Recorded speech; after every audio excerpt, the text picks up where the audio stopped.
La première chose qu'on va Ouais. remarquer, c'est l'angle d'attaque de Moru par rapport au ballon. On voit qu'elle a à peu près un angle d'une vingtaine de degrés. On aimerait aller chercher presque 45 degrés par rapport à son, pas d'attaque, son attaque par rapport au ballon. C'est un défaut que beaucoup de lancers ont.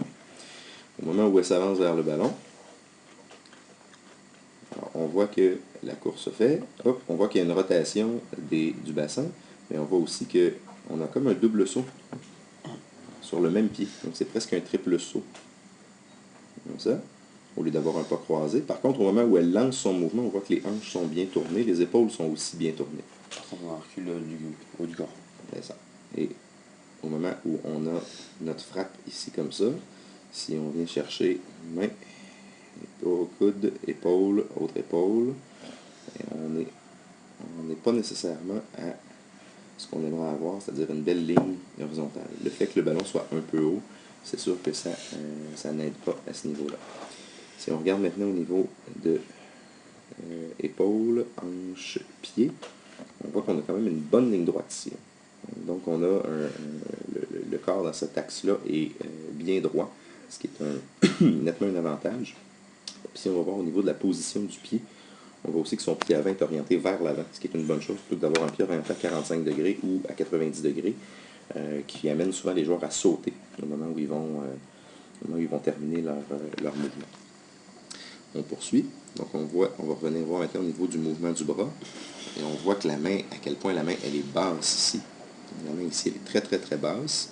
On va avancer d'une image. On la remonte un petit peu au moment de lancer. Et hop, là, on arrive ici, on voit que la main est à cette hauteur-là. On arrive ici, on voit que la main est à cette hauteur-là. Et au moment de l'impact, on voit que la main est à cette hauteur-là. Donc on a vraiment un mouvement qui est vers le haut. Ce qui est dangereux, pas dangereux physiquement, mais ce qui est dangereux au niveau du résultat de la frappe qu'on va obtenir. Parce que si le point d'impact sur le ballon est sous le milieu, alors on va avoir une grosse patate qui va s'envoler dans les airs, qu'on pourrait emballer, mettre une petite carte avec en disant bon anniversaire aux joueurs qui doivent l'attraper. Si on poursuit maintenant, hop, au mouvement du bras, okay, on voit qu'elle frappe avec le bras en supination, c'est-à-dire que le pouce, si on regarde vraiment au niveau de la main, on voit que le pouce est tourné vers le haut. Si le pouce est tourné vers le haut, est orienté vers le haut, ça nous donne un petit peu moins de puissance, mais un petit peu plus de contrôle. Alors que l'inverse, si le pouce est orienté vers l'avant en pronation, on va avoir vraiment un mouvement qui va être beaucoup plus puissant, mais avec un petit peu moins de contrôle. On poursuit. Si on regarde son mouvement de frappe, on voit que le mouvement est bien terminé au-dessus de la tête. Le pas qui termine après la frappe est aussi très bien. On voit là qu'il est pratiquement aligné avec la direction du ballon qui est frappé. Donc ça, c'est vraiment, vraiment très bien. Ici, la main, par contre, si on regarde vraiment au niveau de la tête de Moru, on voit que le mouvement se termine devant la tête, alors qu'on aimerait encore davantage augmenter le mouvement pour que le bras vienne terminer sa course derrière la tête. Par contre, ce n'est pas une mauvaise technique de frappe.